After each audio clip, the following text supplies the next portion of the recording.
ધાર્મિક આસ્થાનું પ્રતીક ગણાતી અને દર વર્ષે લાખો ભાવિકો જેમાં જોડાતા હોય છે તે ગિરનારની લીલી પરિક્રમા આ વર્ષે કમોસમી વરસાદના કારણે સામાન્ય શ્રદ્ધાળુઓ માટે બંધ રાખવાનો નિર્ણય લેવાયો છે। પરિક્રમાના માર્ગની સ્થિતિને કારણે તંત્રએ આકરો નિર્ણય લેવાની ફરજ પડી છે।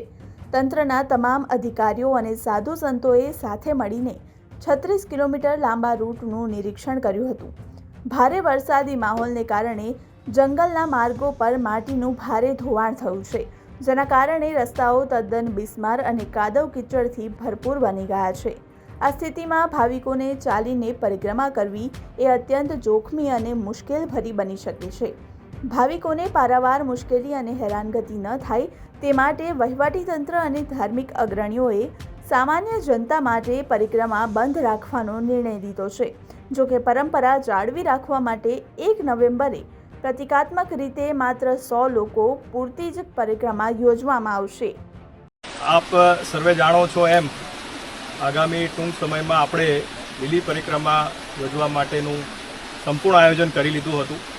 ગઈ 25મી તારીખે અમારી ટીમ દ્વારા પણ નિરીક્ષણ કરવામાં આવ્યું હતું, પરંતુ ત્યારબાદ જે વરસાદની પરિસ્થિતિ નિર્માણ થઈ છે અને એના લીધે પરિક્રમાના જે પણ રૂટ છે એ ધોવાઈ ગયા છે। કાદવ કીચડ ખૂબ મોટા પ્રમાણમાં થઈ ગયું છે। જ્યાં સીસી રસ્તા કે સીડી છે ત્યાં પણ લીલ જામી છે। સાઈડના જે રસ્તા જ્યાં પથ્થર વગેરે હોય એની પર પણ લીલ જામી છે।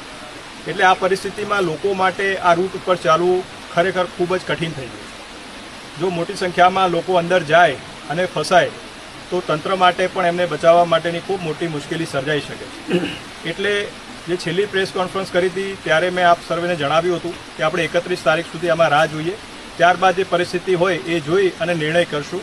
એટલે આજે 31 તારીખે આપણે સ્થાનિક પૂજ્ય સાધુ સંતો, આપણા એમપી શ્રી, એમએલએ શ્રી, ઉતારા મંડળના પ્રતિનિધિશ્રી, અધિકારીગણ તમામ સાથે આજે એક રૂટનું ઇન્સ્પેક્શન કર્યું અને એના આધારે જણાય છે કે પરિસ્થિતિ ખરેખર ખૂબ વિકટ છે અને એટલા માટે નિર્ણય કર્યો છે કે આ વખતે આ પરિક્રમા જે છે એ આપણી પરંપરા છે અને વર્ષોની આ પરંપરા જે છે આપણે જાળવી રાખીએ એના માટે પ્રતિકાત્મક રૂપે કરવાનો એક તમામને સાથે લઈ અને સાધુ સંતોની સહમતિથી આપણે આ નિર્ણય કર્યો છે।